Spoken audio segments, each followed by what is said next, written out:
So hey guys, welcome to our another video. আজকে আমি তোমাদের মানবচক্ষুর লম্বচ্ছেদের একটি চিত্র এঁকে দেখাবো।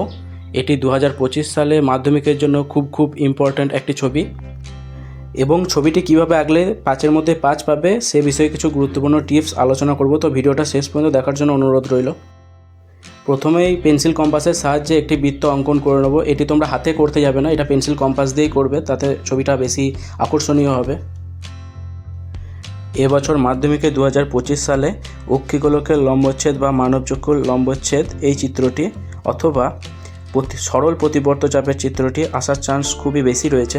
তো আজকে আমি তোমাদের অক্ষিগোলকের লম্বচ্ছেদের চিত্রটি এঁকে দেখালাম বা মানবচক্ষুর লম্বচ্ছেদের চিত্রটি এঁকে দেখালাম, এবং নেক্সট ভিডিও সরল প্রতিবর্ত চাপের আসতে চলেছে। তো তোমরা চ্যানেলটি সাবস্ক্রাইব করে পাশে থাকো।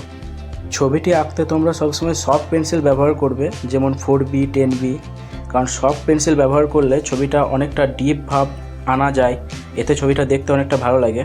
হার্ড পেন্সিল ব্যবহার করবে না তোমরা। ছবিটি দেখো আমি কিভাবে আঁকছি, তোমরা সেভাবেই আঁকবে।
এরপর 10B পেন্সিল দিয়ে ছবিটির আউটলাইনগুলো আমি একটু ডিপ করে নিচ্ছি।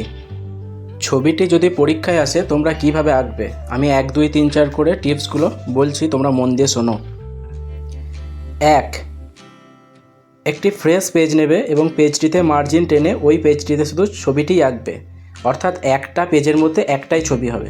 অনেকে কি করে, পরীক্ষার খাতায় হাফ লেখার পরে সেই পাতার নিচের দিকে চিত্রটি আঁকতে শুরু করে দেয়, এটা কখনোই করবে না। 2, খাতার বাঁ দিক ঘেঁষে ছবিটি আঁকবে এবং ডান দিকে লেবেলিংগুলো করবে। 3, লেবেলিংগুলি একই সমান্তরালে করতে হবে যাতে ছবিটি দেখতে ভালো হয়, প্রেজেন্টেশন ভালো হয়। 4, যে ছবিটি আঁকছো তার নিচে চিত্রের নামটি অবশ্যই লিখতে হবে। 5, ছবিটি আঁকার পর ছবিটির চারিদিকে মার্জিন টেনে দেবে। 6, ছবির আউটলাইন অর্থাৎ বর্ডার লাইনগুলোকে একটু ডিপ বা এক্সট্রা ডার্ক পেন্সিল দিয়ে একটু ডিপ করে দিতে হবে, এতে ছবিটি আরও অ্যাট্রাকটিভ হবে। 7, যেখানে শেডিং দরকার সেখানে হালকা করে শেডিং করতে হবে, এবং এর সাথে তোমাদের ছবির লেবেলিংগুলোও ভালো করে দেখে রাখতে হবে, কারণ ছবি আঁকাতে 3 এবং লেবেলিংয়ে তোমাদের 2 নম্বর থাকে, অর্থাৎ মোট 5 নম্বর।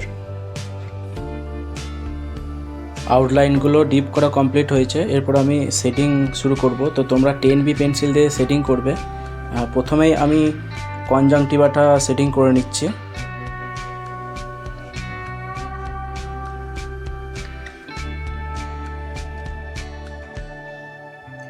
আইরিসের আউটলাইনগুলো একটু ডিপ করে নেব এবং শেডিং করব।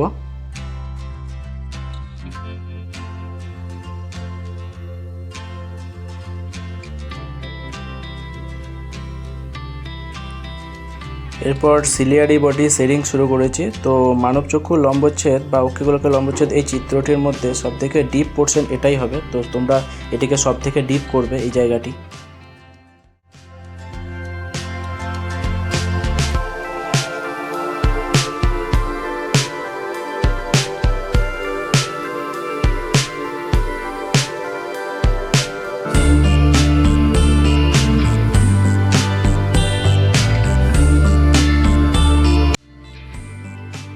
রেটিনার অংশটা একটু হালকা সেটিং করে নেব।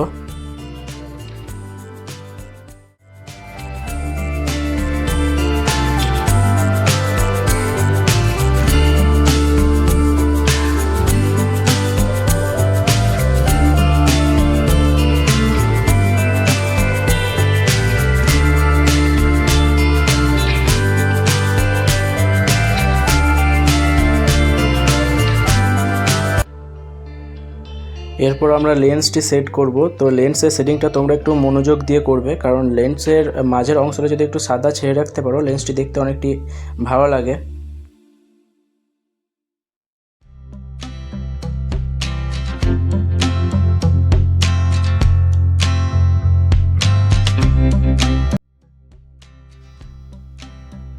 সাসপেন্সরি লিগামেন্টগুলো এভাবে করে নেবে।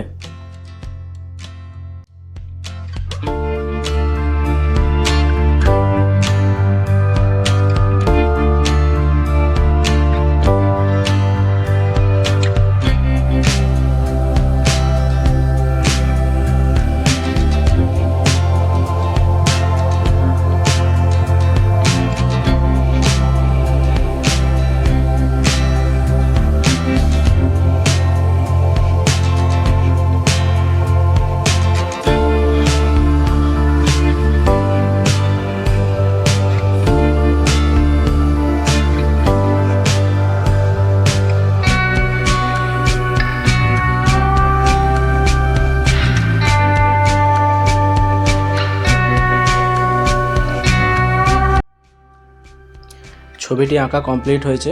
এরপর আমি লেবেলিংগুলো করে নেব। ভিডিওটি এখনও পর্যন্ত দেখার জন্য ধন্যবাদ। ভিডিওটি ভালো লাগলে লাইক করে দাও এবং চ্যানেলটি সাবস্ক্রাইব করে দাও। এবং আমার যে সমস্ত ভাই বোনেরা এবছর 2025-এ মাধ্যমিক পরীক্ষা দেবে তাদের সাথে এই ভিডিওটি অবশ্যই শেয়ার করে দেবে। ধন্যবাদ।